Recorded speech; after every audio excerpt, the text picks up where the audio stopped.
ಇಂದಿನ ವಿಡಿಯೋ ವಿಷ್ಣು ಸಹಸ್ರನಾಮದ 26ನೇ ಶ್ಲೋಕದ ಬಗ್ಗೆ. ಈ ವಿಡಿಯೋದಲ್ಲಿ ವಿಷ್ಣು ಸಹಸ್ರನಾಮದ 26ನೇ ಶ್ಲೋಕದ ಅರ್ಥವನ್ನು ತಿಳಿದುಕೊಳ್ಳೋಣ ಮತ್ತು ಈ ಶ್ಲೋಕವನ್ನು ಪಠಿಸುವುದರಿಂದಾಗುವ ಪ್ರಯೋಜನಗಳನ್ನು ಸಹ ತಿಳಿಯೋಣ. ವಿಷ್ಣು ಸಹಸ್ರನಾಮದ 26ನೇ ಶ್ಲೋಕವು ಹೀಗಿದೆ.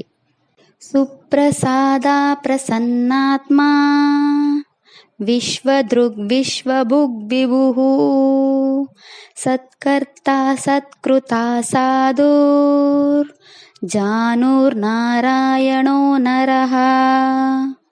ಈ ಶ್ಲೋಕದಲ್ಲಿ ವಿಷ್ಣುವಿನ 11 ನಾಮಗಳಿವೆ. ಈಗ ವಿಷ್ಣುವಿನ ಈ ಪ್ರತಿಯೊಂದು ನಾಮದ ಅರ್ಥವನ್ನು ತಿಳಿದುಕೊಳ್ಳೋಣ. ಮೊದಲ ವಿಷ್ಣು ನಾಮವು ಹೀಗಿದೆ. ಓಂ ಸುಪ್ರಸಾದಾಯ ನಮಃ. ಈ ವಿಷ್ಣು ನಾಮದ ಅರ್ಥ ವಿಷ್ಣು ಕರುಣೆಯ ಮೂರ್ತಿ ರೂಪಿ ಮತ್ತು ಅನನ್ಯವಾಗಿ ಅದ್ಭುತವಾದ ಪ್ರಸಾದವನ್ನು ಹೊಂದಿರುವವನು. ಎರಡನೇ ವಿಷ್ಣು ನಾಮವು ಹೀಗಿದೆ. ಓಂ ಪ್ರಸನ್ನಾತ್ಮನೇ ನಮಃ. ಈ ವಿಷ್ಣು ನಾಮದ ಅರ್ಥ ಭಗವಾನ್ ವಿಷ್ಣು ಶಾಶ್ವತವಾಗಿ ಸ್ಪಷ್ಟ ಚಿತ್ತವನ್ನು ಹೊಂದಿರುವವನು ಅಥವಾ ರಾಜಸ ಮತ್ತು ತಾಮಸ ಗುಣದಿಂದ ಎಂದಿಗೂ ಕಲುಷಿತಗೊಳ್ಳದವನು. ಮೂರನೇ ವಿಷ್ಣು ನಾಮವು ಹೀಗಿದೆ. ಓಂ ವಿಶ್ವದೃಶೇ ನಮಃ. ಈ ವಿಷ್ಣು ನಾಮದ ಅರ್ಥ ಭಗವಾನ್ ವಿಷ್ಣು ಜಗತ್ತನ್ನು ನೋಡಿಕೊಳ್ಳುವವನು ಅಥವಾ ತನ್ನ ಶಕ್ತಿಯಿಂದ ವಿಶ್ವವನ್ನು ಹಿಡಿದಿಟ್ಟುಕೊಳ್ಳುವವನು. ನಾಲ್ಕನೇ ವಿಷ್ಣು ನಾಮವು ಹೀಗಿದೆ. ಓಂ ವಿಶ್ವಭುಜೇ ನಮಃ. ಈ ವಿಷ್ಣು ನಾಮದ ಅರ್ಥ ಭಗವಾನ್ ವಿಷ್ಣು ಪ್ರಳಯದ ಸಮಯದಲ್ಲಿ ಜಗತ್ತನ್ನು ನುಂಗುವವನು ಅಥವಾ ಎಲ್ಲಾ ಲೋಕಗಳನ್ನು ಆನಂದಿಸುವವನು ಅಥವಾ ರಕ್ಷಿಸುವವನು. ಐದನೇ ವಿಷ್ಣು ನಾಮವು ಹೀಗಿದೆ. ಓಂ ವಿಭವೇ ನಮಃ. ಈ ವಿಷ್ಣು ನಾಮದ ಅರ್ಥ ಭಗವಾನ್ ವಿಷ್ಣು ಅನೇಕ ರೂಪಗಳನ್ನು ಹೊಂದಿರುವವನು ಅಥವಾ ವಿವಿಧ ರೂಪಗಳನ್ನು ತೆಗೆದುಕೊಳ್ಳುವವನು. ಆರನೇ ವಿಷ್ಣು ನಾಮವು ಹೀಗಿದೆ. ಓಂ ಸತ್ಕರ್ತ್ರೇ ನಮಃ. ಈ ವಿಷ್ಣು ನಾಮದ ಅರ್ಥ ಭಗವಾನ್ ವಿಷ್ಣುವನ್ನು ಒಳ್ಳೆಯ ಕೆಲಸ ಮಾಡುವವರು ಪೂಜಿಸುತ್ತಾರೆ ಅಥವಾ ನಮಗೆ ವಿವಿಧ ಪ್ರಯೋಜನಗಳನ್ನು ನೀಡುವವನು. ಏಳನೇ ವಿಷ್ಣು ನಾಮವು ಹೀಗಿದೆ. ಓಂ ಸತ್ಕೃತಾಯ ನಮಃ. ಈ ವಿಷ್ಣು ನಾಮದ ಅರ್ಥ ಭಗವಾನ್ ವಿಷ್ಣು ಒಳ್ಳೆಯ ಜನರಿಂದ ಪೂಜಿಸಲ್ಪಡುವವನು ಅಥವಾ ಆರಾಧನೆಗೆ ಅರ್ಹರಾದವರಿಂದ ಕೂಡ ಪೂಜಿಸಲ್ಪಡುವವನು. ಎಂಟನೇ ವಿಷ್ಣು ನಾಮವು ಹೀಗಿದೆ. ಓಂ ಸಾಧವೇ ನಮಃ. ಈ ವಿಷ್ಣು ನಾಮದ ಅರ್ಥ ಭಗವಾನ್ ವಿಷ್ಣು ಧರ್ಮ ಮಾರ್ಗದಲ್ಲಿ ನಡೆಯುವವನು ಅಥವಾ ಧರ್ಮದ ಪ್ರಕಾರ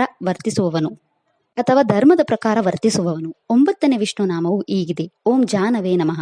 ಈ ವಿಷ್ಣು ನಾಮದ ಅರ್ಥ ಭಗವಾನ್ ವಿಷ್ಣುವನ್ನು ಭಕ್ತಿ ಇಲ್ಲದ ಜನರು ತನ್ನನ್ನು ಪಡೆಯುವುದನ್ನು ತಡೆಯುವವನು ಅಥವಾ ಪ್ರಳಯದ ಸಮಯದಲ್ಲಿ ಎಲ್ಲ ಜೀವಿಗಳನ್ನು ತನ್ನಲ್ಲಿಯೇ ಕರಗಿಸುವವನು. ಹತ್ತನೇ ವಿಷ್ಣು ನಾಮವು ಹೀಗಿದೆ. ಓಂ ನಾರಾಯಣಾಯ ನಮಃ.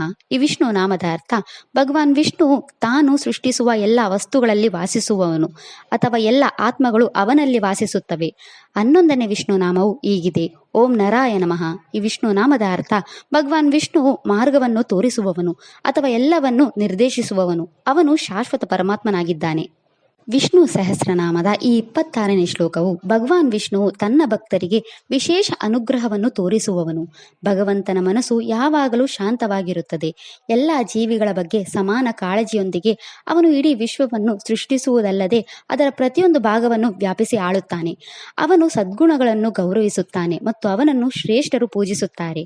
ಅವನು ತನ್ನ ಭಕ್ತರ ಆಶಯಗಳನ್ನು ಪೂರೈಸುತ್ತಾನೆ ಮತ್ತು ತನ್ನ ಶ್ರೇಷ್ಠತೆಯನ್ನು ಮರೆಮಾಡುತ್ತಾನೆ. ಅವನು ಎಲ್ಲರ ಒಳಗೆ ಮತ್ತು ಹೊರಗೆ ಇರುವ ಪರಮಾತ್ಮ. ಅವನು ಎಲ್ಲ ಪ್ರಜ್ಞೆಪೂರ್ವಕ ಮತ್ತು ಪ್ರಜ್ಞೆಪೂರ್ವಕವಲ್ಲದ ಜೀವಿಗಳನ್ನು ನಿಯಂತ್ರಿಸುತ್ತಾನೆ. ಈ ಶ್ಲೋಕವನ್ನು ನಿಯಮಿತವಾಗಿ ಜಪಿಸುವುದರಿಂದ ಒಬ್ಬ ವ್ಯಕ್ತಿಯು ಇತರರಿಂದ ಗೌರವಿಸಲ್ಪಡುತ್ತಾನೆ ಮತ್ತು ಸಮಾಜದಲ್ಲಿ ತನ್ನದೇ ಆದ ಖ್ಯಾತಿ ಹೆಸರು ತರುತ್ತಾನೆ.